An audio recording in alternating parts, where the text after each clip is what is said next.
Moi, je suis Doriane Pozzo, je suis chargée des relations école-entreprise à l'ENSICAN.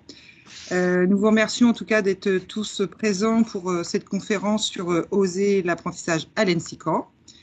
Voilà comment va se dérouler cette conférence.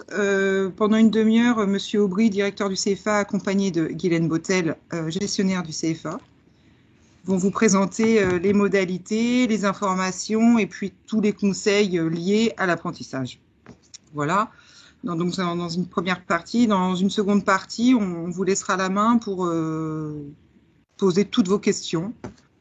Voilà, liées à l'apprentissage évidemment, sur toutes les parties contractuelles si vous le souhaitez, ou plus techniques sur les parties pédagogiques, parce que je crois que deux responsables de SP sont là. Voilà, donc on se tient sur la deuxième partie, on se tient à votre disposition pour répondre à toutes vos questions, et vous pouvez également utiliser le chat. Voilà, et on recensera les questions si besoin. Donc Wilfried, je te laisse la main, et puis je vous souhaite à tous une bonne conférence. Voilà, alors je vous projette les diapos, si ça marche, c'est bon.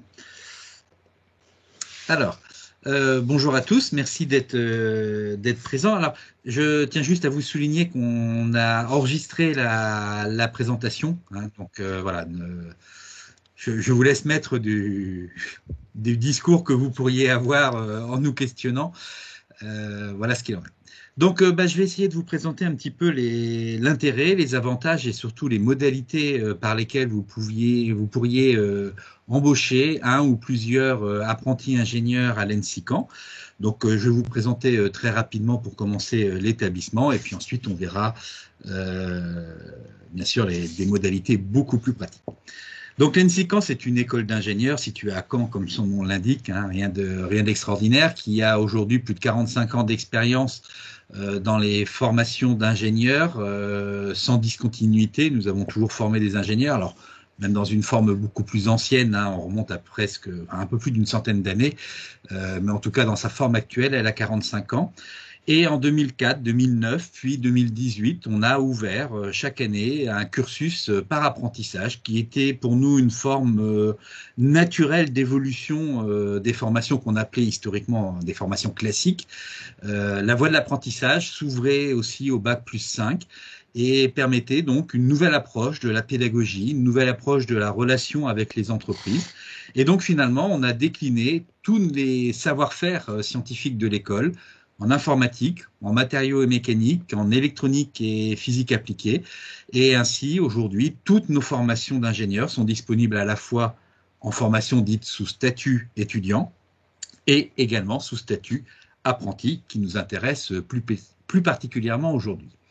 Alors 2020 a été pour nous une année importante, alors pas uniquement à cause du Covid, mais aussi parce qu'on avait fait le choix de profiter de la réforme de l'apprentissage. Hein, vous le savez peut-être, le gouvernement a lancé une réforme de fond sur la façon dont l'apprentissage est financé, organisé et géré. Et donc l'ENSICAN a profité de cette opportunité en 2020 pour pouvoir devenir son propre CFA. Vous le savez, les apprentis dépendent toujours d'un centre de formation d'apprentis. Jusque-là, on travaillait avec des partenaires extérieurs. Et donc, depuis 2020, c'est nous-mêmes qui sommes. Alors, on est devenu ce qu'on appelle un OFA, pour être beaucoup plus précis, c'est-à-dire un organisme de formation et un CFA, les deux intégrés dans le même établissement. Voilà. Donc, de ce fait-là, on a le contrôle, la maîtrise totale de nos contrats. Alors, sachez quand même une chose importante. On fait des contrats d'apprentissage et aujourd'hui, nous ne proposons toujours pas de contrat de professionnalisation. Hein, vous savez, il y a deux types de contrats qui existent, apprentissage ou contrat de pro. Nous, pour l'instant, nous ne sommes basés que sur des contrats d'apprentissage qui vont avoir une durée de 3 ans, puisque le cursus de formation est de 3 ans. Donc, a priori, c'est 3 ans la durée de ces contrats. Exceptionnellement, ça peut être 2 ans, et ça, c'est tout simplement lié au fait d'élèves qui rentreraient chez nous directement en deuxième année de formation. Dans ce cas-là, le cursus est un petit peu plus court. Dans ce cas-là, on fait des contrats de 2 ans. Mais le nominal, c'est 3. Vos contacts à l'école, c'est important, c'est le CFA d'un côté, pour l'aspect vraiment formation-apprentissage, et d'une façon un peu plus large sur toute la relation entreprise, c'est notre service qui s'appelle la Direction des relations entreprises et partenariats, la DREP. Hein, et donc, c'est pour ça que conjointement, on organise cette manifestation aujourd'hui. Et ce sont vos deux points d'entrée pour échanger sur, je dirais, toutes les thématiques qui peuvent vous questionner. Alors, pourquoi choisir un apprenti à l'ENSICAN ? Je vais essayer de vous brosser un petit peu ce que c'est qu'un élève qui chez nous va passer 3 ans de formation. C'est grosso modo, hein, on a simplifié bien sûr les choses, 70% d'enseignement scientifique. Cette base, elle est fondamentale, elle fait notre savoir-faire, elle va des fondamentaux que sont les mathématiques jusqu'aux sciences les plus appliquées, les plus novatrices également. Et 30% d'enseignement que l'on classe dans les langues et humanités. C'est aussi ça qui fait la grandeur d'un ingénieur, c'est sa capacité à aborder les sujets dans leur complexité, pas uniquement scientifique, mais aussi humaine, financière, organisationnelle. Et donc tous ces aspects-là sont aussi traités dans cette partie d'enseignement. Un ingénieur NSICAN, comme dans beaucoup d'autres écoles d'ingénieurs d'ailleurs, c'est aussi un élève qui va passer au moins 12 semaines à l'étranger. Alors ça, c'est une petite complexité que les entreprises doivent accepter hein, au cours de la formation. Ça peut se faire de façon morcelée ou de façon unique, mais il va falloir permettre à votre apprenti d'aller goûter à ce que c'est que l'international, découvrir d'autres façons de travailler, d'autres approches culturelles. Ça peut se faire dans votre entreprise comme ça peut se faire hors de votre entreprise. Si vous avez des questions plus particulières là-dessus, on pourra y revenir après. L'ingénieur NSICAN, c'est aussi un jeune qui doit maîtriser un minimum de langues étrangères, en particulier l'anglais, qui est une langue obligatoire pour lui, hein, avec un objectif fixé à 785 points au TOEIC. C'est une condition d'obtention du diplôme, hein, on ne peut pas y déroger. Pour l'année à venir, on ouvre une nouvelle possibilité, c'est qu'on ouvre une étude de seconde langue. Alors c'est optionnel hein, et ça vient en cours complémentaire pour les élèves, mais c'est une demande aussi pour avoir une seconde langue étrangère. L'ingénieur, l'élève ingénieur, il va bénéficier également des valeurs de l'école. On tend à développer aussi une attention très particulière sur le développement durable et la responsabilité sociétale. On veut que nos ingénieurs intègrent des entreprises avec une vraie approche déontologique. Alors c'est peut-être un petit peu pompeux hein, d'utiliser tous ces termes-là, mais cependant, on travaille à ce que la vie associative, en particulier des étudiants, soit véritablement structurante, en tout cas pour leur façon d'être. Et on espère avoir des gens qui sont des vrais collaborateurs, qui intégreront avec de bonnes valeurs vos entreprises. Le rythme d'alternance, ça inquiète beaucoup les entreprises. Alors chez nous, il a été fait le choix d'un rythme d'alternance. Alors attention, hein, c'est dans les grandes lignes, environ 5 semaines à l'école, 5 semaines en entreprise. Bien sûr, vous avez un petit peu plus l'apprenti puisque vous l'avez pendant les périodes de juillet et août. Et en 3e année, les périodes s'allongent un petit peu. Donc, ce rythme, il nous paraissait propice hein, à poser ses valises, s'installer, aborder un sujet un peu complexe et pouvoir le travailler au sein de l'entreprise. On a également une règle très simple, c'est que nos apprentis, ils sont distribués au niveau national dans leurs entreprises.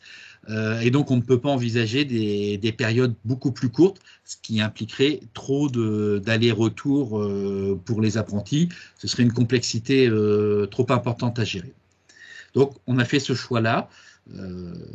Voilà, là, vous êtes un petit peu obligé de suivre ce choix de notre part. Alors bien entendu, l'apprentissage, c'est beaucoup de valeurs intéressantes pour l'entreprise, hein, en particulier une qui est la montée en compétences de l'apprenti.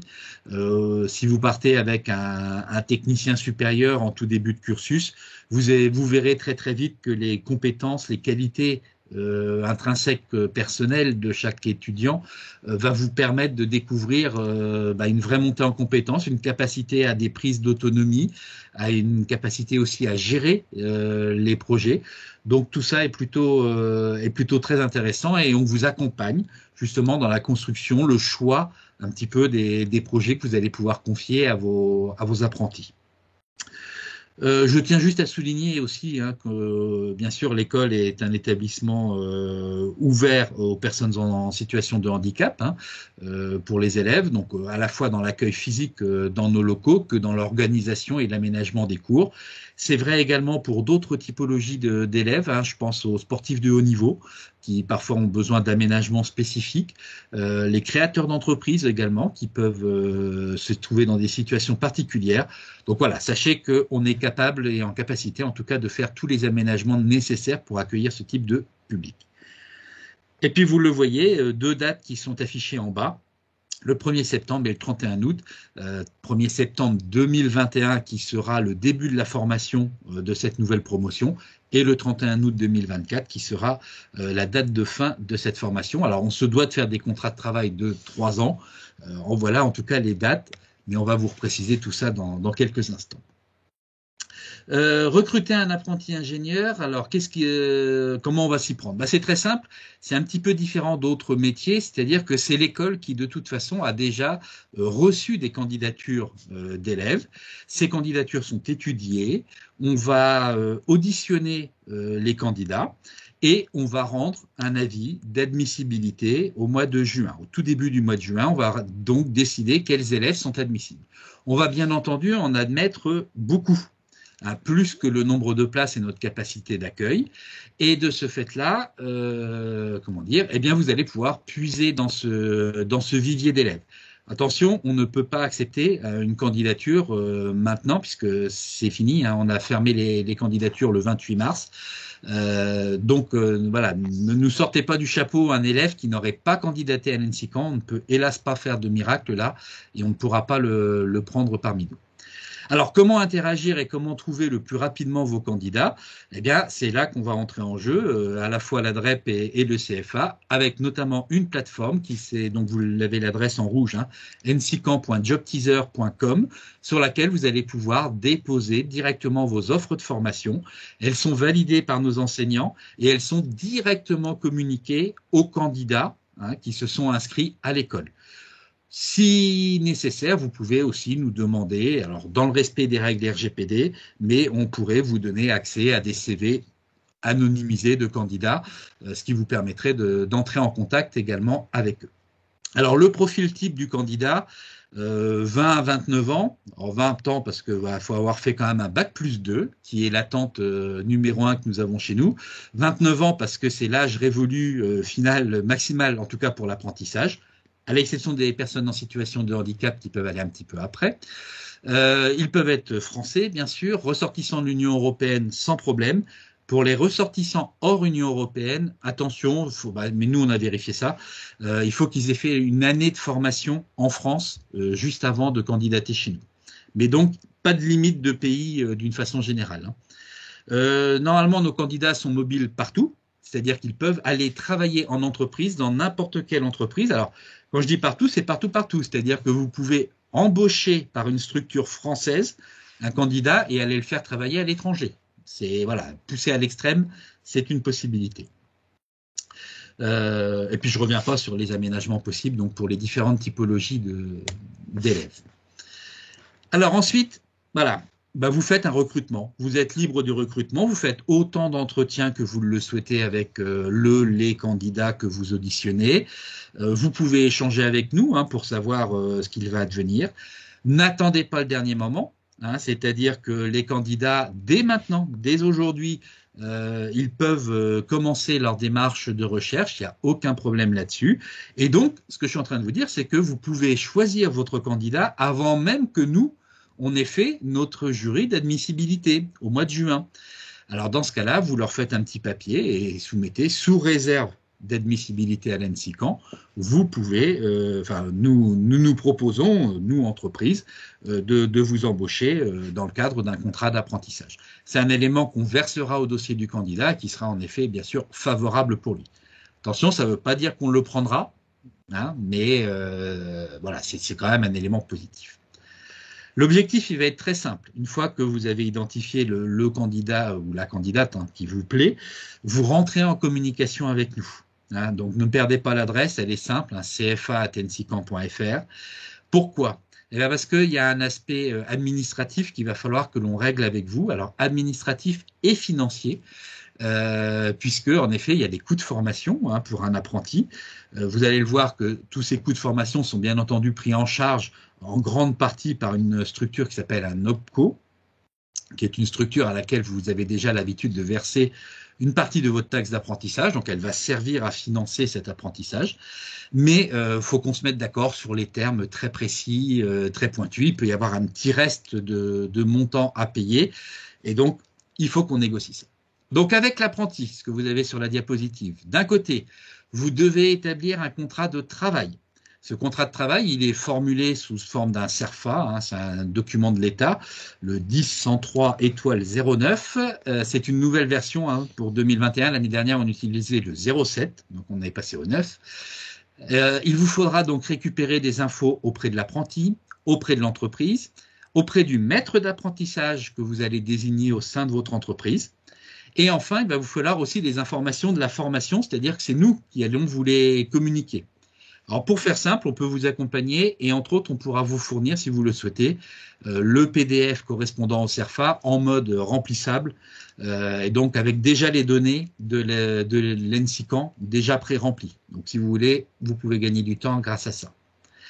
En parallèle, vous faites en même temps une négociation avec nous puisqu'on va devoir établir, et c'est obligatoire, une convention de formation. C'est un contrat qui va lier l'entreprise et le CFA.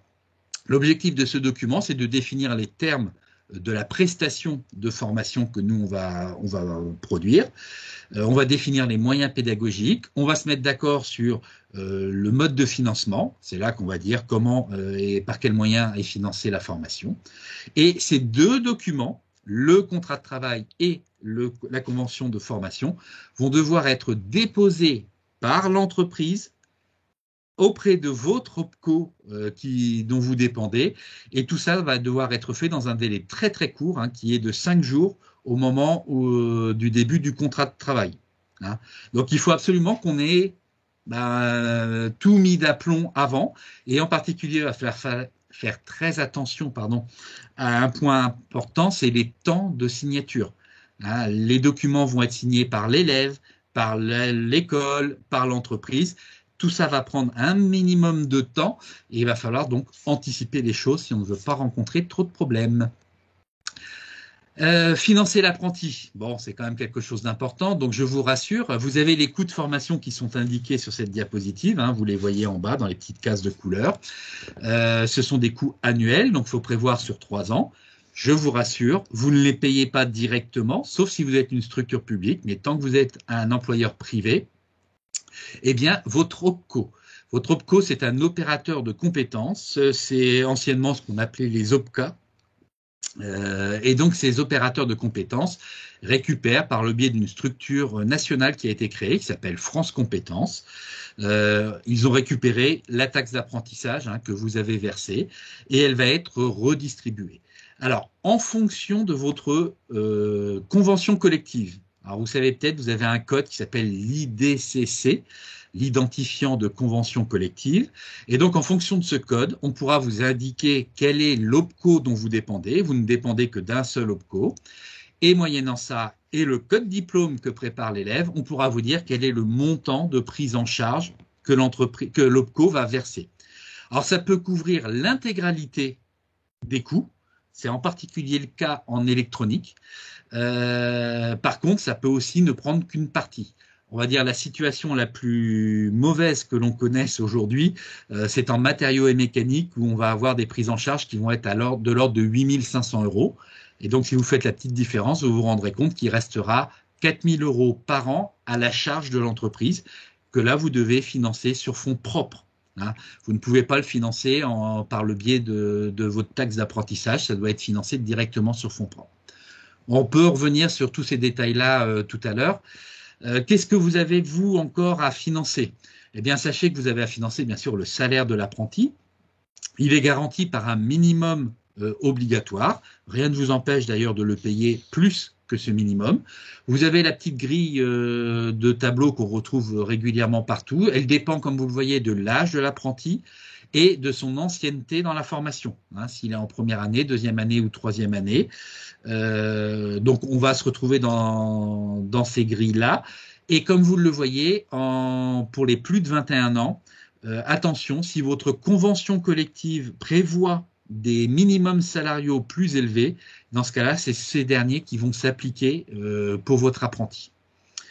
Et puis, passé 26 ans, comme vous le voyez, bah, c'est 100% du SMIC qui s'applique. Et puis enfin, dans les dernières dépenses que vous pourriez avoir à investir, eh bien sûr, c'est l'équipement pour permettre l'accueil de l'apprenti, hein, s'il faut un ordinateur, s'il faut telle ou telle petite machine ou autre spécifique, et également tous les équipements liés à la sécurité et à la santé de l'apprenti, hein, s'il faut des chaussures de sécurité, casques, blouses, équipements divers et variés. Bien sûr, c'est à la charge de l'employeur de faire le nécessaire pour tout ça. Alors, y a-t-il moyen de se faire aider pour avoir un apprenti?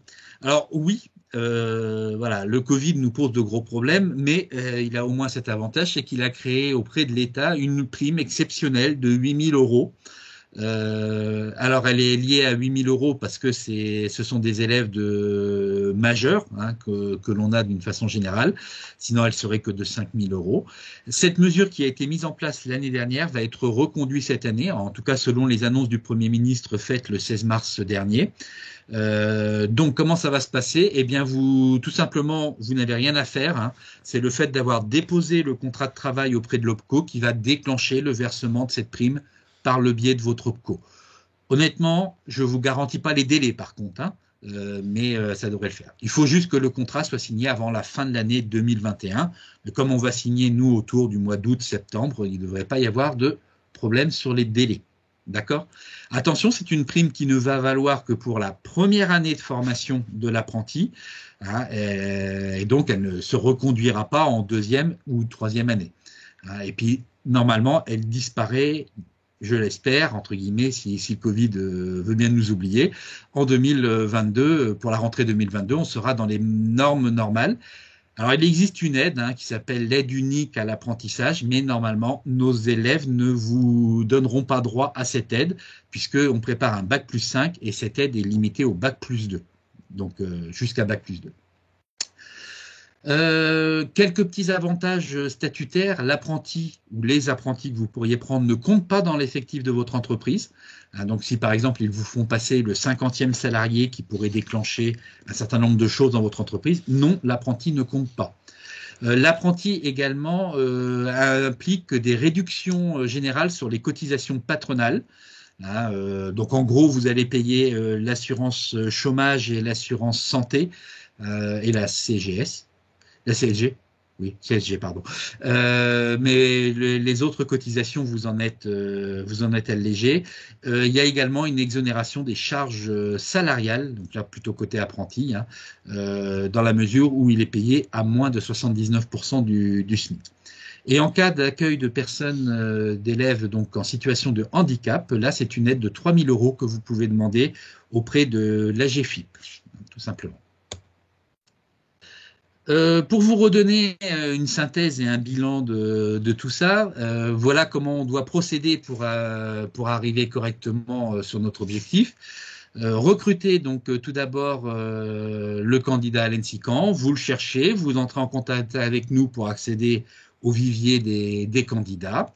Dès que vous commencez à pressentir des candidats intéressants, vous commencez à discuter avec le CFA pour que l'on discute de l'aspect tarifaire et de la convention de formation. Ensuite, on mène ensemble les négociations. Une fois que je vais peut-être utiliser le pointeur laser, vous allez peut-être mieux voir où j'en suis dans mon discours. Voilà, c'est le petit point qui clignote. Donc, on en est là sur la phase de négociation. Une fois que tout est d'accord, eh bien, on se met et on se synchronise tous ensemble, ce qui va nous permettre de signer d'un côté, le contrat d'apprentissage. Donc, qui lui va être signé par l'apprenti, l'entreprise, et qui va être vérifié et signé par le CFA en dernier lieu. Hein, on est les derniers à passer. En parallèle, on établit et on signe la convention de formation. Là, cas particulier, l'apprenti ne signe pas ce document-là. Ce n'est que l'entreprise et le CFA. Et une fois que tout ça est fait, c'est à votre charge de les récupérer et de les déposer à votre OPCO. Pour ça, ils ont des plateformes informatiques ou au pire, on l'envoie par courrier, mais vous devez déposer. Ces documents doivent être absolument déposés en même temps et dans les 5 jours qui suivent le début du contrat. D'accord? Pas la date de signature, mais le début du contrat. Et puis ensuite, on a 20 jours plus tard. Alors ça, on peut rigoler parce que cette année, les 20 jours ont duré de nombreux mois. Mais normalement, 20 jours plus tard, donc l'OPCO doit nous informer de la prise en charge et donner son accord sur le financement. Alors ça concerne principalement le CFA, hein, mais nous, on vous tiendra bien sûr au courant que tout s'est bien passé de ce côté-là. D'un point de vue pratique, en haut, vous avez les différentes dates qui vont être importantes, hein, c'est-à-dire que la semaine prochaine, on fait une commission de présélection, c'est-à-dire qu'on écarte les dossiers qui nous semblent les plus loin pour pouvoir être retenus. Du 11 au 20 mai, nous, on va procéder à des auditions des candidats. En parallèle de ça, la DREP vous propose de participer à 3 journées qui vont être faites par thématique, où on vous propose de faire des rencontres, en tout cas donc à distance avec les candidats. Alors, on essaie de centraliser cet événement que normalement on organise physiquement dans nos locaux, qui est plutôt agréable. C'est un moment de convivialité. Là, on va l'organiser en version virtuelle. Donc, vous aurez les dates à la fin. Ce sera les 18, 19 et 20 mai que l'on va organiser ces journées. Et puis la dernière date, l'une des dernières dates importantes, c'est le 1er juin, ce sera la commission d'admission. Là, on donne le top départ, on dit oui aux candidats et on commence à signer les contrats. Donc, il vaut peut-être mieux avoir commencé les négociations bien avant.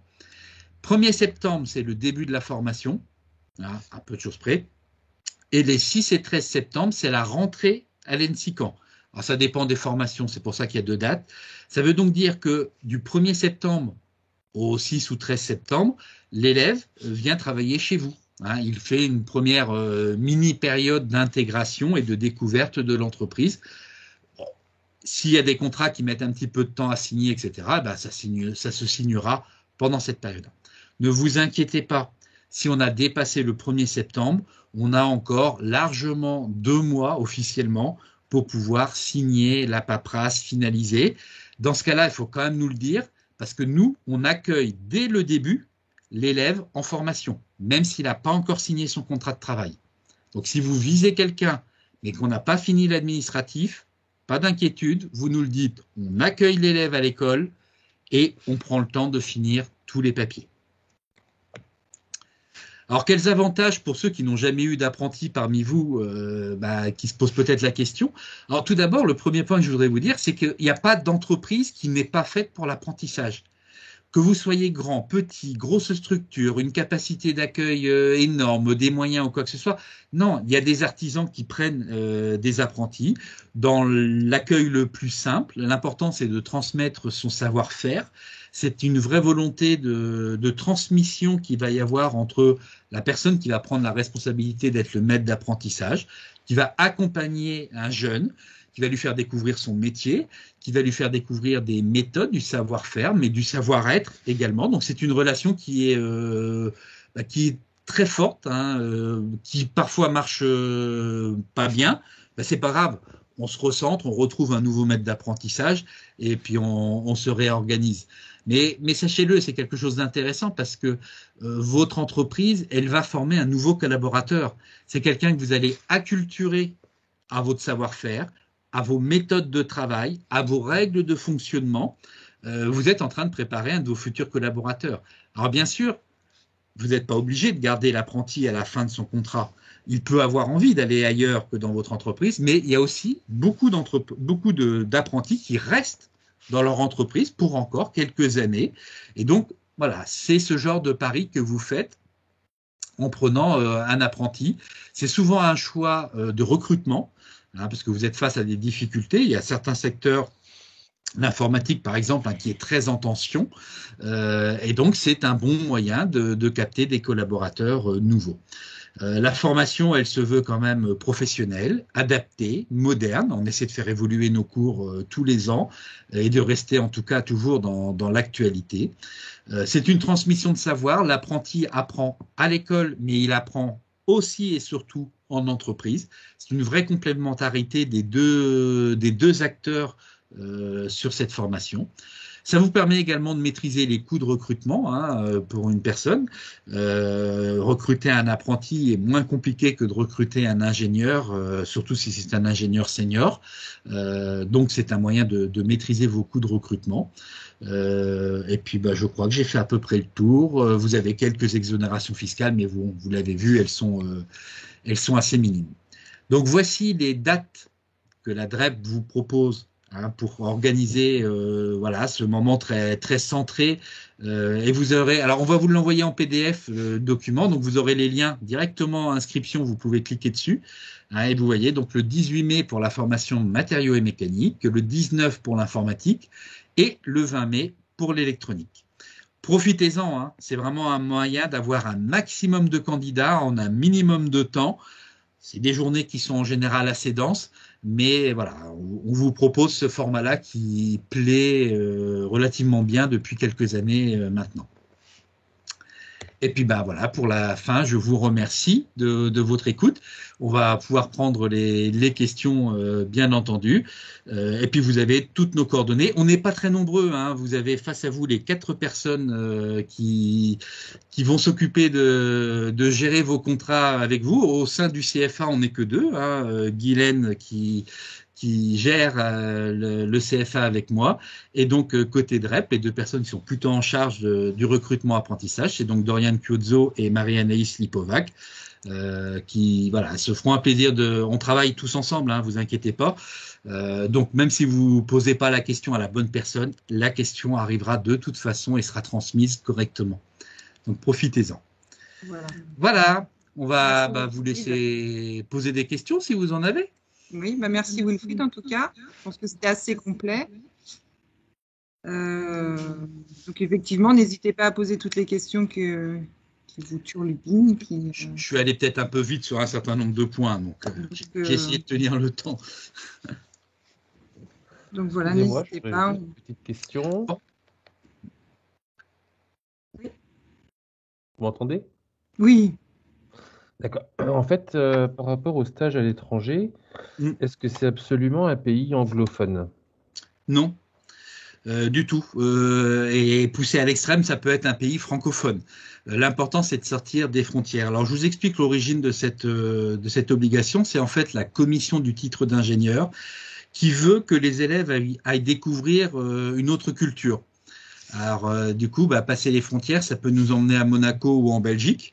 Alors, c'est pas très exotique pour la langue, on est bien d'accord. Cependant, même j'ai quelques élèves qui ont fait, leur stage, leur mission en Belgique. Ils sont quand même revenus en disant, c'est marrant, on a beau être très proche de ce pays, finalement, ils ne travaillent pas pareil, ils n'ont pas le même rythme de vie, ils ne sont pas organisés de la même façon. Donc, c'est aussi ça qu'ils vont découvrir. Maintenant, soyons très honnêtes, la majorité des élèves qui ont des difficultés sur l'anglais font le choix souvent d'un pays anglophone pour pouvoir s'assurer une bonne qualité. Le problème, c'est que très honnêtement, le Royaume-Uni, c'est pas toujours la terre d'accueil la plus appropriée. Les États-Unis et le Canada, c'est pas très facile d'accès. Les conditions pour obtenir les visas et tout ça ne sont pas simples. Alors parfois, les élèves ont aussi des grands rêves. C'est la Nouvelle-Zélande et l'Australie. Là, c'est les finances qui généralement ne suivent pas forcément. Donc voilà, les pays anglophones sont pas forcément les plus faciles d'accès. Mais bon, ils partent un peu partout. Alors, il y a une autre variante, c'est qu'ils peuvent aussi faire ces 12 semaines sous forme d'un semestre académique. C'est-à-dire qu'en fait, c'est la 3e année qui change de format. Ils vont faire 6 mois de formation. Enfin, 6 mois, en fait, c'est un semestre, donc un semestre, c'est 4 mois. Mais c'est pas grave, ça, c'est l'administration. Donc, ils vont passer un semestre dans une université partenaire à l'étranger. Et quand ils reviennent, ils ne font plus d'alternance et ils restent complètement chez vous dans votre entreprise. Donc voilà, ça c'est un choix que font certains apprentis. Ça concerne 5 à 10 apprentis tous les ans. Donc c'est un format complètement différent. Et alors là, ils partent. On en a beaucoup qui partent à Lisbonne, également en Finlande, en Norvège également. Mais là, ils suivent des cours en anglais, en général. Ouais. Également au Canada, on me dit. Voilà. D'accord. Ça dépend les écoles partenaires avec lesquelles on a des accords, en fait. Oui, bien sûr. La seule chose qu'on demande à l'entreprise, et c'est pour ça qu'on vous en parle, c'est qu'il ne faut pas s'opposer, parce que les 12 semaines sont une obligation pour avoir le diplôme. Hein. S'ils n'ont pas fait ça, ils n'ont pas le diplôme. Donc, on vous demande simplement de ne pas vous opposer. Si c'est possible au sein de votre entreprise, parce que vous avez des filières, des choses comme ça, ça peut se faire. Ça peut être chez des sous-traitants ou chez des fournisseurs à vous également, mais ça peut se faire complètement décorrélé de l'entreprise. Donc l'élève, vous le mettez en disponibilité. Alors, on pourra vous expliquer après les modalités pratiques. Hein. On peut suspendre le contrat d'apprentissage, etc.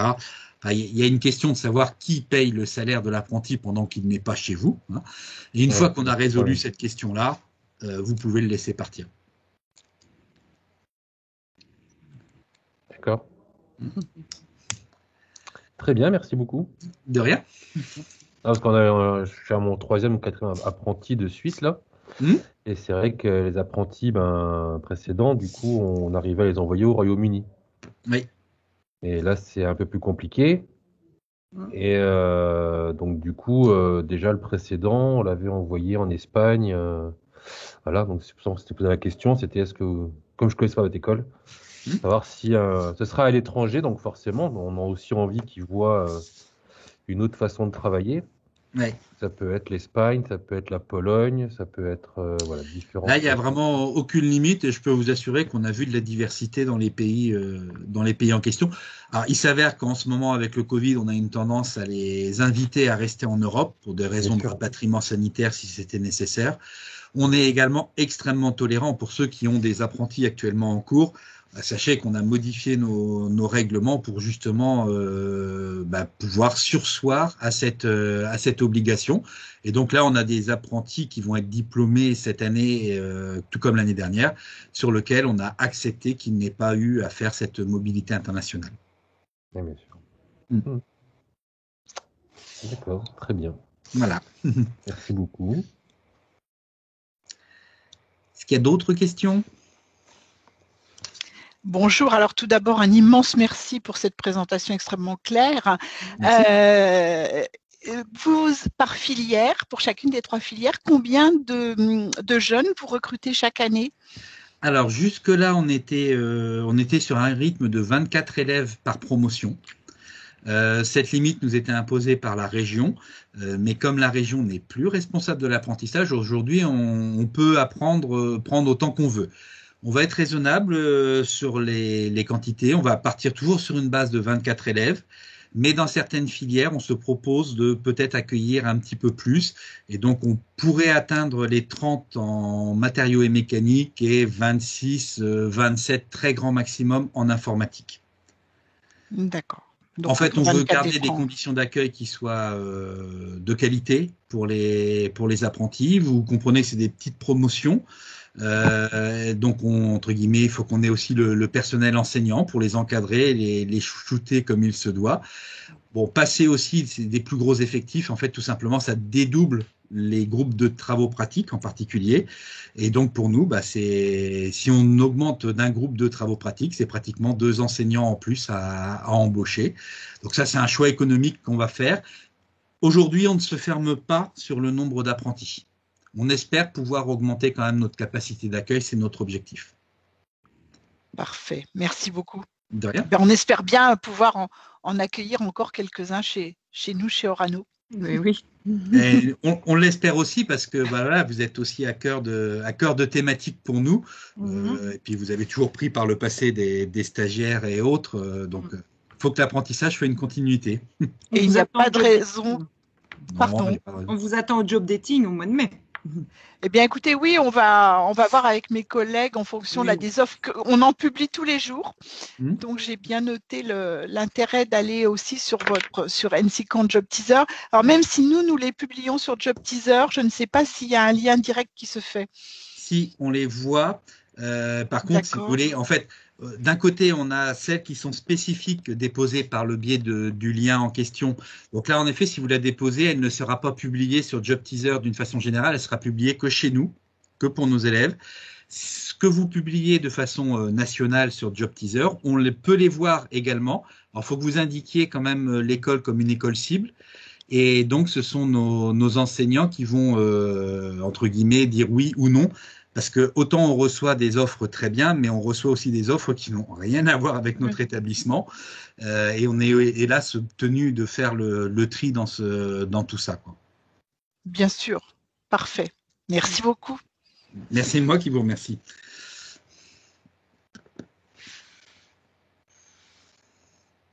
D'autres questions, n'hésitez pas.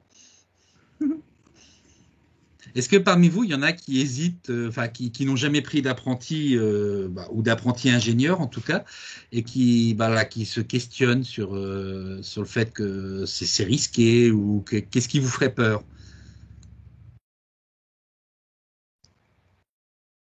On a des experts de l'apprentissage, mince. Ouais, j'ai l'impression.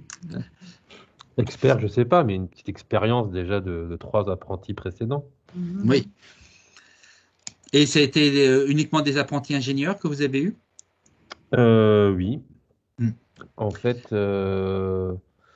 c'est ingénieur, donc moi ce serait plutôt la filière donc mécanique et matériaux. Et donc j'ai eu déjà deux cursus différents. Donc un qui était à l'école qui faisait l'IT2I des Pays de la Loire en partenariat avec Centrale Nantes. Oui, je vois. Et attendez, non, c'était les deux qui ont fait ça. Les 2 premiers ont fait ça. Le 3e a fait donc l'UTT, donc à 3, filière matériaux. Et le 4e actuellement, voilà, qui termine son apprentissage au mois d'août, où je cherche un remplaçant, donc qui est également donc à l'UTT, donc côté matériaux. Et donc voilà, puis je voulais voir un peu pour une autre école, et puis avec les conditions sanitaires, du coup, chercher une école un peu plus proche. D'accord.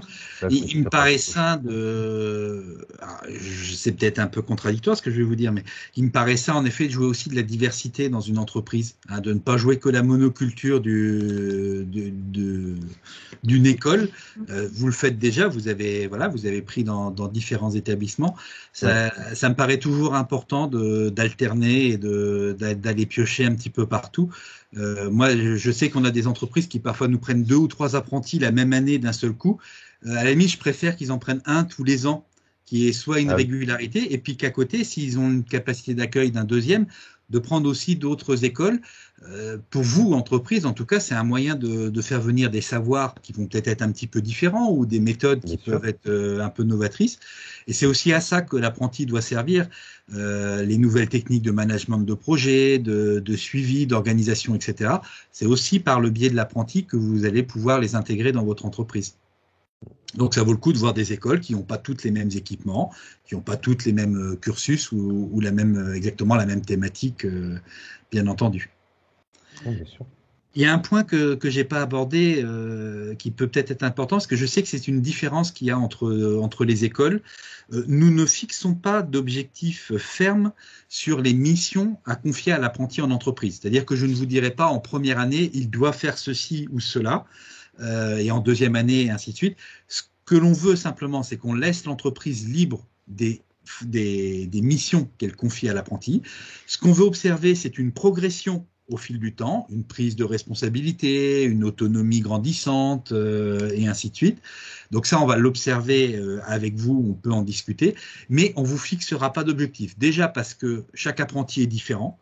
Il y en a qui vont grandir très très vite, qui vont devenir plus matures et être capables d'aborder des sujets complexes très rapidement. D'autres vont prendre un petit peu plus de temps. Ensuite, eh bien, il faut respecter le rythme des projets et des disponibilités que vous avez. Si je vous impose tel ou tel objectif, vous allez me dire, j'ai pas dans mes activités actuellement capacité à avoir ce type de mission pour l'apprenti. Donc, on est dans le respect complet de l'entreprise. On vous laisse total libre choix. Je sais que certaines écoles, eux, imposent des choses. C'est pas notre cas, en tout cas, pour nous.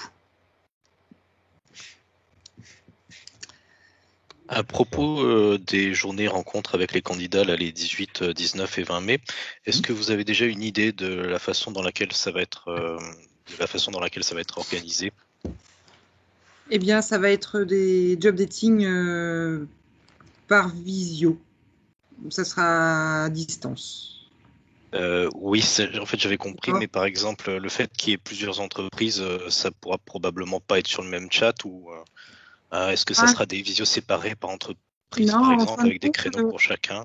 En fin de compte, on va vous envoyer les CV qui ont été sélectionnés par nos collègues du recrutement. Et puis, vous allez nous faire une liste vous allez nous retourner les CV qui vous intéressent.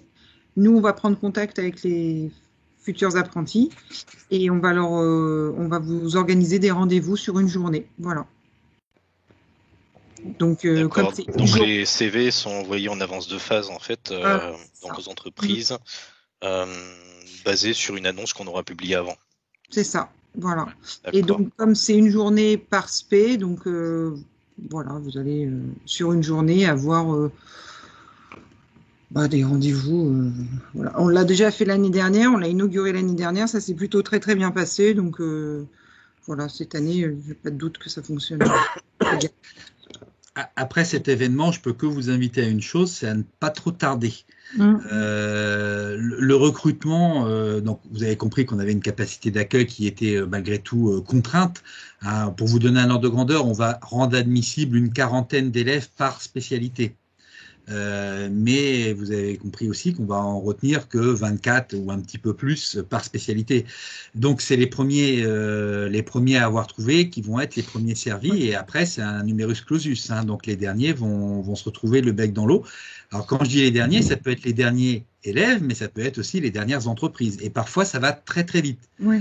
C'est-à-dire que selon les années, on est passé de 3-4 jours pour clôturer l'ensemble des places à plusieurs mois. Donc, il n'y a pas 2 années qui se ressemblent. Je ne sais pas pour quelle raison, parfois ça va très vite, mais tout ce que vous pouvez anticiper, le mieux c'est. Et si vous faites, par exemple, la journée de job dating, il est peut-être important d'être capable de vous positionner le plus rapidement possible dans les jours qui suivent le job dating, c'est-à-dire être capable d'avoir retenu votre candidat. Dites-vous bien une chose, c'est que le candidat, s'il vous a plu, il y a de grandes chances qu'il ait plu à d'autres entreprises. Et hélas, ça marche toujours comme ça. Et c'est en général le même candidat qui nous plaît. Alors je dirais c'est une course contre la montre pour tout le monde. Parce que l'apprenti, on veut le garder pour le garder à l'ENSICAN, on veut le garder pour vous, entreprise, mais il peut partir dans une autre école, il peut partir dans une autre entreprise. Donc il n'y a pas d'histoire. Plus vite on ficelle le mariage, nous on appelle ça les mariages, ça va peut-être vous paraître bizarre, mais voilà, plus vite on fait le mariage entre l'école, l'entreprise et l'élève, le mieux on capte les candidats. Et vous savez, une fois qu'il a trouvé son entreprise, le jeune, il rentre dans une autre démarche. Il va commencer à chercher son logement, il va commencer à s'organiser pour venir s'installer à Caen, s'installer dans la ville de l'entreprise et ainsi de suite. Donc voilà, sa démarche reste différente. Tant qu'il est en recherche, il peut partir n'importe où. Donc, notre but, c'est vraiment de le capter.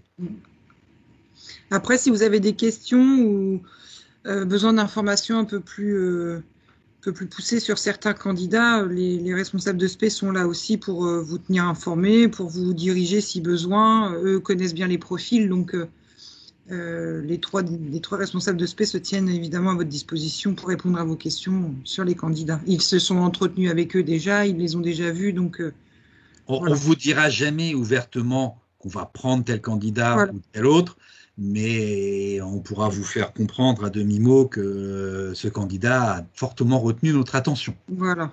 par exemple. Hein, parce que là, oui, voilà, je faisais référence à finalement une annonce qui n'est pas encore parue. On a jusqu'à quand en fait? Parce que là, tout ce que, si je comprends bien, donc c'est le CV, il est déclenché donc en avance de phase par une annonce qui est publiée par l'entreprise. Ça serait donc jusqu'à quelle date la limite finalement? Il n'y en a pas. Ben non. Non. Parce que je vois du 11 au 20 mai, audition des candidats. Donc en fait, l'annonce, elle doit être de l'entreprise, elle doit avoir lieu bien avant, j'imagine. Moi, je vous dirais maintenant, c'est le plus tôt possible. Vous devancez vos concurrents. Donc, le plus tôt possible, vous nous envoyez vos offres d'apprentissage, le mieux c'est. Après, on a aussi des années où, au mois de septembre, j'avais encore quelques candidats à disposition. J'avais aussi des places en entreprise et vous auriez pu récupérer un élève à ce moment-là. Hein. Ouais. Donc, il est jamais trop tard, mais il est jamais trop tôt de commencer non plus. C'est très normal. Très bien, c'est clair. Oui, c'est bien ça, Wilfried. Parfait. Après, les futurs apprentis ont des accès directs. Job Teaser auront des codes d'accès pour se connecter directement et voir vos offres, effectivement. Donc, ma collègue me dit qu'ils auront les accès à Job Teaser la semaine du 19 avril pour les candidats. Voilà, c'est une fois qu'on a fait la présélection. Voilà. À partir du 19 avril, les candidats à l'apprentissage pourront se connecter à notre plateforme et voir vos annonces. Voilà. Et puis, qui sont validées par les responsables de SP. Voilà.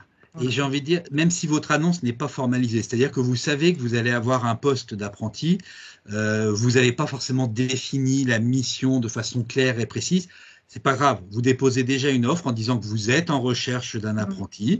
À la limite, vous pouvez même dire que le profil de l'apprenti orientera peut-être les missions qui lui seront confiées, parce que si c'est un élève qui vient de tel ou tel DUT avant, voilà, vous pourriez orienter. Et ça arrive régulièrement qu'une entreprise altère son offre initiale en fonction du jeune qui va se présenter. Donc voilà, l'important c'est que sur l'offre, il y ait vos coordonnées, un moyen pour l'élève de candidater et que vous soyez en capacité de recevoir et de répondre le plus rapidement possible aux sollicitations. Voilà. Ça n'a pas besoin d'être hyper formel, hein, vous inquiétez pas. Après, effectivement, nous, on vous invite à mettre tous les avantages que peut apporter votre entreprise aux candidats, enfin aux apprentis. Donc, je ne sais pas si vous avez proposé des aides au logement, des aides... voilà, ça, il faut vraiment les mettre en avant. Je pense que ça peut vous être bénéfique, en tout cas pour aider les candidats à choisir votre entreprise, quoi. Tout compte sur ces points-là. On a vu parfois que une petite aide financière, c'est-à-dire que vous rajoutez 50 € au salaire, alors je sais, c'est peut-être pas ça qui va pénaliser votre entreprise, mais si ça peut permettre aux jeunes de se payer une carte de transport en commun ou autre, sa vie se trouve toute chamboulée. La possibilité de se retrouver dans la ville où vous vous trouvez devient une opportunité pour lui, alors que ça peut être une vraie contrainte dans d'autres conditions. Alors bien sûr, ils ont le droit aux aides au logement, hein, ils sont salariés, donc ils ont l'APL et ainsi de suite, mais ils l'ont que sur un logement. Et certains apprentis ne sont pas de Caen, ne sont pas non plus de la ville où vous vous trouvez, et donc vont se retrouver à peut-être devoir financer 2 logements. Ils se font aider, il y a des solutions, il y a de la colocation, il y a tout un tas d'alternatives qui se présentent à eux. Mais ça veut dire que dans votre négociation avec l'apprenti, avec le candidat, dans notre négociation aussi, il faut qu'on les éclaire sur les possibilités pour qu'ils aient envie de le faire. Et de passer le cap. Vous savez, c'est beaucoup de caps à changer pour eux. Pour beaucoup d'entre eux, c'est quitter papa-maman, c'est s'organiser, c'est être salarié, c'est recevoir un salaire, c'est être autonome sur la sécurité sociale, sur tout un tas de choses comme ça. Et certains sont un petit peu effrayés de toutes ces démarches. Alors, il faut savoir qu'à l'ENSI Caen, les apprentis sont particulièrement chouchoutés. Hein. Enfin, on ne les abandonne pas du tout. Ils retrouvent un peu une seconde famille. Hein. Donc voilà, on les accompagne en plus que plus. Voilà. Donc, côté entreprise, ils ont ce qu'on appelle le maître d'apprentissage. Hein. C'est donc un de vos salariés qui doit avoir un niveau équivalent ou une expérience professionnelle équivalente pour pouvoir encadrer l'apprenti. C'est pas forcément quelqu'un qui va le suivre au quotidien. Ça c'est une mission que vous pouvez déléguer à d'autres personnes. C'est quelqu'un qui va avoir un regard sur le parcours de l'apprenti et qui est capable de venir, d'échanger et d'avoir un avis sur l'apprenti. Mais au quotidien, ça peut être délégué à 1, 2, 3, plusieurs collaborateurs. Ça, c'est pas un problème. Et côté école, on a également un tuteur qui est affecté, apprenti par apprenti, qui se fait aussi le relais de l'écoute. Alors bien sûr, nous on écoute les problèmes pédagogiques que va avoir l'élève, mais il peut aussi avoir des problèmes en entreprise et il ne sait pas par quel mot ou à qui il doit en parler. Alors c'est des fois des petits conflits relationnels, ça peut être une petite mission qu'il trouve que elle n'est pas très très gratifiante ou qu'elle permet pas de progresser suffisamment. Bon, on les accompagne, on est là et c'est en ça qu'on les chouchoute entre guillemets, parce que le but c'est de trouver une solution. La solution de claquer la porte de l'entreprise et d'aller voir une autre entreprise, nous c'est pas une réussite ça. Donc on travaille, on discute avec vous et en général on trouve une solution très rapidement. Voilà, ça se fait en général très très bien. Moi ce que je vous conseille par contre, les maîtres d'apprentissage, évitez de les nommer par obligation. C'est déjà arrivé, ça donne en général des choses assez mauvaises. Je préfère de loin un maître d'apprentissage qui volontairement se déclare et veut être maître d'apprentissage. En général, ça donne un bien meilleur résultat, par expérience. Et ça peut être le patron de l'entreprise ou la patronne. Donc voilà, ça, tout dépend de la taille de l'entreprise. Et ça peut être donc au plus haut niveau de l'entreprise également que l'encadrement peut être fait, il n'y a pas de problème. Voilà. Est-ce qu'il y a des petits sujets qui vous questionnent? Alors, la nouvelle réforme de l'apprentissage, on l'a mis en route l'année dernière, donc les conventions, les nouveaux CERFA, tout ça a commencé l'année dernière avec un peu de balbutiement du côté des OPCO qui ont eu du mal à s'organiser parce que c'était nouveau pour eux. Donc sachez qu'il y a 11 OPCO en France, tout simplement, et vous dépendez obligatoirement d'un. Et donc pour savoir lequel, soit vous cherchez un petit peu sur Internet sur la base de votre IDCC, et si vous ne savez pas, vous nous demandez et on essaiera de trouver avec vous. Ça peut paraître surprenant, mais on a connu des entreprises, y compris des très grandes, qui ne savaient pas quelle était leur convention collective. Donc, de toute façon, pour toutes les questions un peu liées au contrat, aux conventions, Guylaine Bottel, qui est là, vous la contactez, elle saura vous répondre parfaitement. Donc, ça sera votre interlocutrice principale pour tout ce qui est conventions et contrats et toutes les choses financières et tout ça. Voilà, n'est-ce pas, Guylaine? Ton micro. Steve. Voilà. Voilà, oui. Voilà, moi je prendrai le relais pour les contrats. Je sais que c'est quelquefois un sujet que les entreprises redoutent un peu, mais nous c'est notre sujet de prédilection, donc très bien. Voilà. On fera en sorte que tout se passe bien. Oui. Voilà, honnêtement, l'année dernière, on n'a rencontré aucune grosse difficulté. La seule chose qui en général prend du temps, c'est votre bonne volonté et notre bonne volonté à signer les choses le plus rapidement possible. Ça, il faut qu'on essaie de gagner du temps là-dessus, puisque on a eu des petits effets de lenteur l'année dernière. Alors, je sais que le télétravail n'est pas toujours propice, et voilà, je suis chez moi, mais j'ai le tampon de l'école. Il faut absolument l'avoir sous la main, parce que sinon, ça y est, on n'arrive plus à rien signer. Et bon, je pense que pour vos collaborateurs, comme pour vous, c'est la même chose. Si vous pouvez, alors ça nous aide énormément aussi, si vous pouvez assez facilement nous trouver un interlocuteur chez vous, dans votre entreprise, un RH ou une assistante ou assistant RH, enfin quelqu'un avec qui on peut échanger sur le contrat d'apprentissage, sur les petits détails, c'est pas forcément des difficultés, mais ce sont des petits détails que l'on doit absolument régler. Et parfois, on se perd un petit peu. Je parle en particulier aux grosses entreprises. Alors, tout à l'heure, on avait une madame chez Orano. Voilà le genre d'entreprise chez laquelle parfois on se perd. Alors aussi parce que vous prenez des fois des prestataires extérieurs ou des jeunes apprentis ou stagiaires pour faire ce genre de mission. Alors, ce que je comprends très bien, il faut apprendre aussi par l'exercice. Mais nous, c'est quand même important d'avoir un contact. On gagne énormément de temps et ça vous sert également. C'est pas que nous aider nous, c'est aussi vous aider vous à ce que les choses aillent vite. plus vite on a déposé les contrats, après tout roule. Hein. On est parti pour 3 ans en toute tranquillité après. Hein. Ouais. Donc voilà, donc là vous avez les 4 personnes qui peuvent vous aider. Donc Wilfried, Marie-Anaïs à la DREP, Guylaine au CFA également et moi-même. Donc si vous avez la moindre interrogation, de toute façon c'est ce que vous disait Wilfried, on fera la boucle, on saura à qui demander si vous avez des questions, pas de souci. Voilà, c'est l'intérêt d'être une petite équipe, mais efficace. Voilà.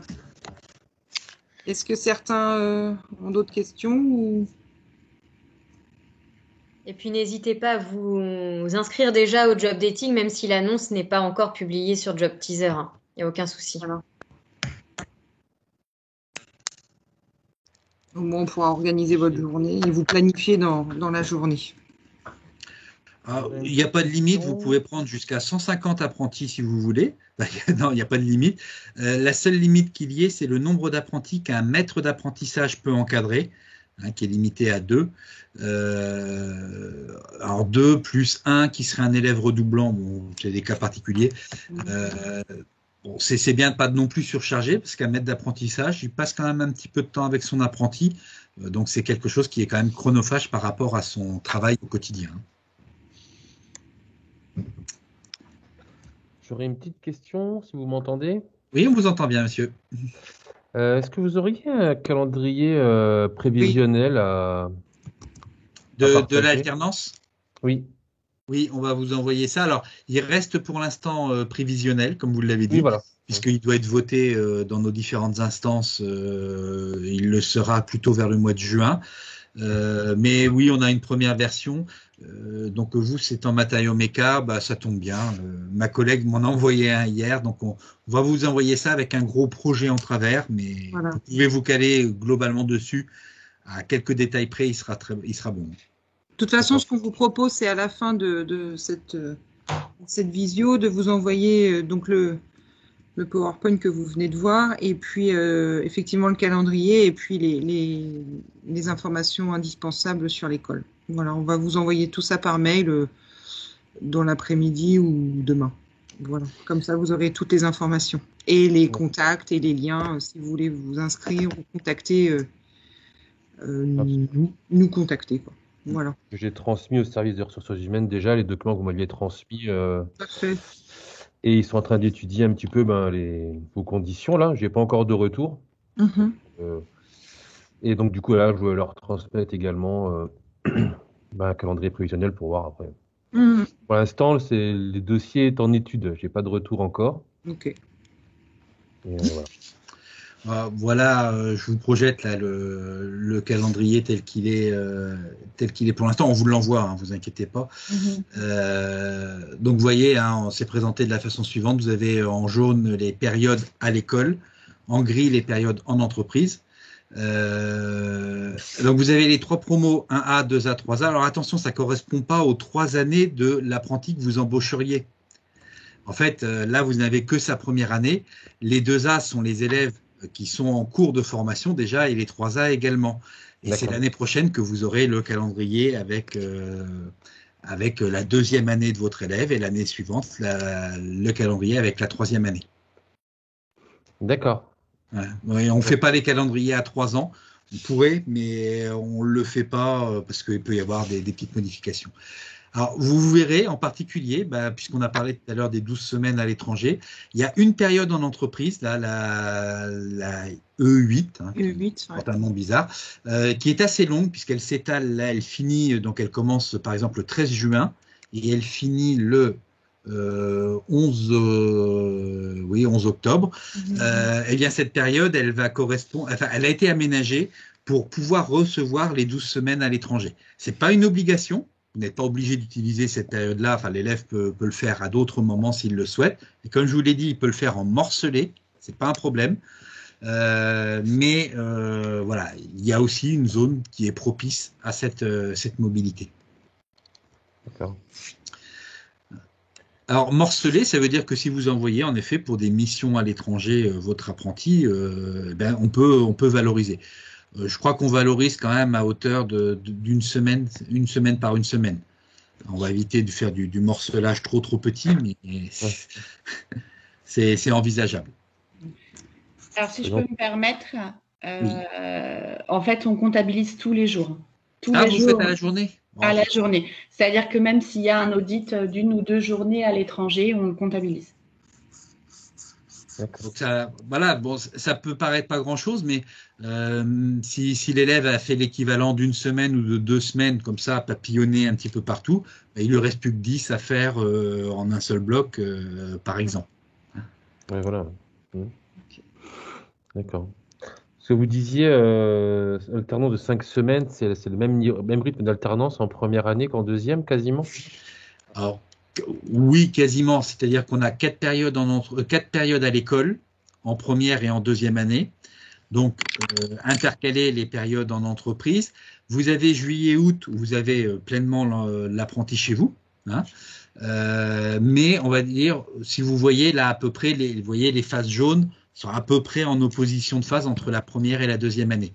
Bon, il y a quand même des petits recouvrements. Hein. Là, on le voit au mois de septembre. Là, au début, on a quelques semaines. Ça nous permet de croiser les promotions d'élèves qui se voient, qui se rencontrent à l'école.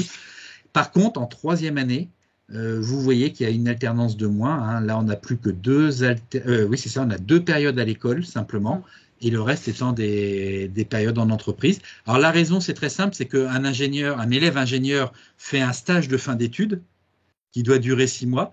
Et en fait, l'équivalent de ce stage est réincorporé dans le temps pour l'entreprise. C'est pour ça qu'on a beaucoup moins les élèves, nous, en troisième année, et que vous les avez beaucoup plus en entreprise. D'accord. Ah oui. C'est pour donner à peu près l'équivalent du stage de fin d'études, même s'il ne prend pas du tout cette forme-là. Hein. Oui, c'est pas 6 mois consécutifs. Non, c'est pas 6 mois consécutifs.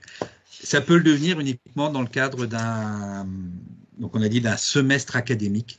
Mais ça, faut que l'élève le veuille. Hein. Faut quand même qu'il parte à l'étranger pour suivre des cours dans une autre université. Bien sûr, la validation des cours qu'il va avoir, donc il faut qu'il réussisse les examens là-bas, puisque ça va conditionner, du coup, nous, on va prendre l'équivalence de ce qu'ils ont réussi dans leur université étrangère. On va faire l'équivalence chez nous pour valider le semestre qu'ils n'auront pas fait chez nous. C'est pour ça que nous, on doit être d'accord sur le contenu pédagogique de l'établissement et sur, du coup, les modalités d'examen qui vont bien. Alors, par contre, avec vos apprentis d'une façon générale, pensez à en parler de bonheur de cette mission à l'international. C'est quelque chose qu'il faut anticiper, qu'il faut imaginer, penser. S'il n'y a pas de possibilité dans l'entreprise, il faut aussi que l'élève le sache très très vite pour qu'il s'organise différemment. Et puis, si lui, par contre, il a envie, par exemple, de ce semestre académique, il faut aussi qu'il vous en parle parce que est-ce que c'est compatible avec l'entreprise? Est-ce que c'est adaptable? Enfin, voilà, il y a vraiment une question d'échange, de confiance entre vous et l'élève. Et puis, vous pouvez l'accompagner ou au contraire, vous le laissez plus indépendant. Là, tout est possible. Mais je vous invite à discuter de bonheur. Vous savez bien, c'est des jeunes, hein, ils ne sont pas toujours prompts à organiser très à l'avance les événements. On a vu dans les premières années des élèves partir le sac sous le bras et oubliant de prévenir l'école et l'entreprise qu'ils étaient partis. Il ne faut pas que ça se reproduise. Hein. Ils sont prêts à tout, hein, vous savez. Ils apprennent. Oui, mais ils oublient qu'on n'est pas leurs parents. Ce genre de blague, c'est à faire aux parents, c'est pas à faire à l'employeur. Même ne fait pas ça à ses parents non plus. Non, je refuse. Voilà. Non, mais simplement pour dire. D'ailleurs, ça me fait penser à un petit truc. Je le dis en rigolant, mais oui, ils sont un petit peu gamins, ils sont encore jeunes. N'oubliez pas, quand vous faites les entretiens, si vous n'en avez pas l'habitude, ce ne sont que des élèves qui viennent d'avoir un DUT. Ce sont des bacs +2 et c'est dur encore pour eux de se projeter dans ce qu'ils seront dans 3 ans. Alors c'est à vous de déceler par contre le potentiel. Vous êtes en train d'embaucher un ingénieur, mais l'ingénieur il n'est pas du tout mature. Et voilà, vous le prenez 3 ans avant. Donc faut pas oublier ce petit décalage. Alors même si vous allez rencontrer quelques candidats qui sont ultra matures, qui sont prêts dans les starting blocks, il n'y a pas de problème. Vous en aurez aussi peut-être où vous me direz. Je les trouve encore un petit peu jeunes, un peu frais, mais il faut aussi déceler un potentiel dans les années à venir. Vous savez, le fait de travailler en entreprise, on le voit nous, tous les ans, ça les responsabilise énormément et ça change leur attitude, ça change leur perspective du respect du travail, du respect des règles, du savoir-être, du savoir-faire. Donc voilà, c'est aussi un pari que vous faites sur l'avenir, bien entendu. Voilà. C'est beau de les voir évoluer, les voir grandir.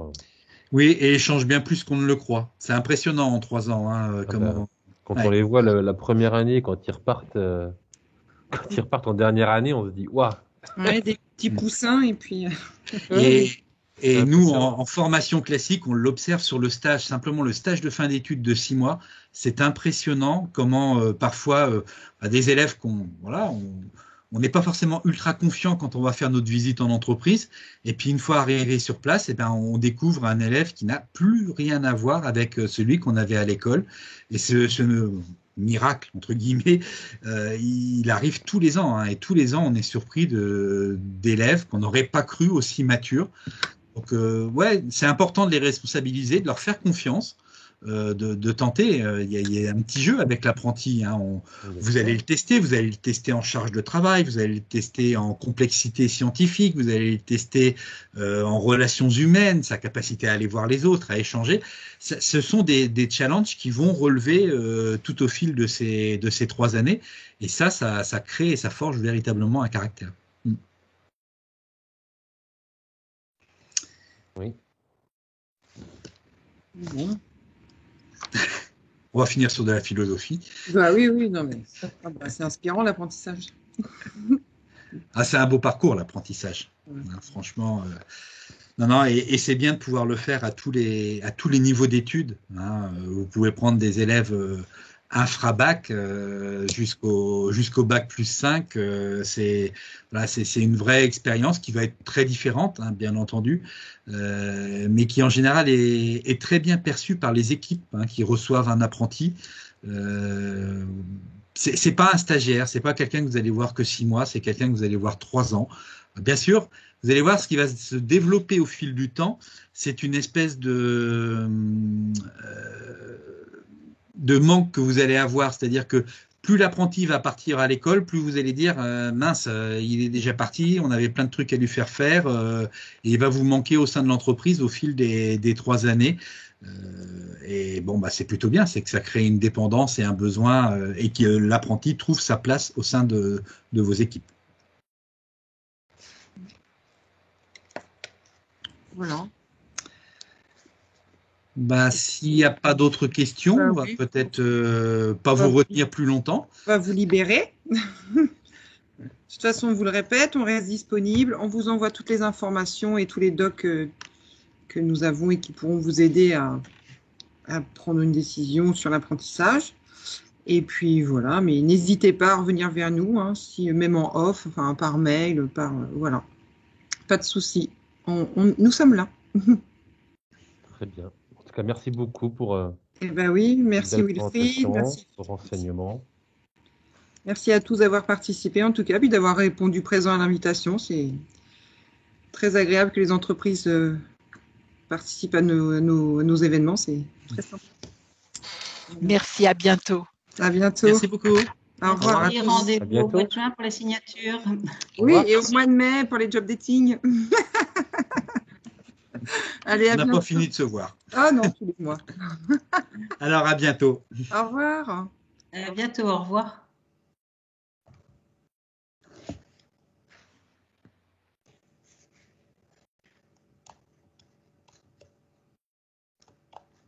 Ça y est, on est entre nous. Oui, bon, c'était cool. Merci Wilfried, c'était super. Tu peux couper l'enregistrement? Ah oui, je coupe. Ah oui, ça sera enregistré, ça. Oui.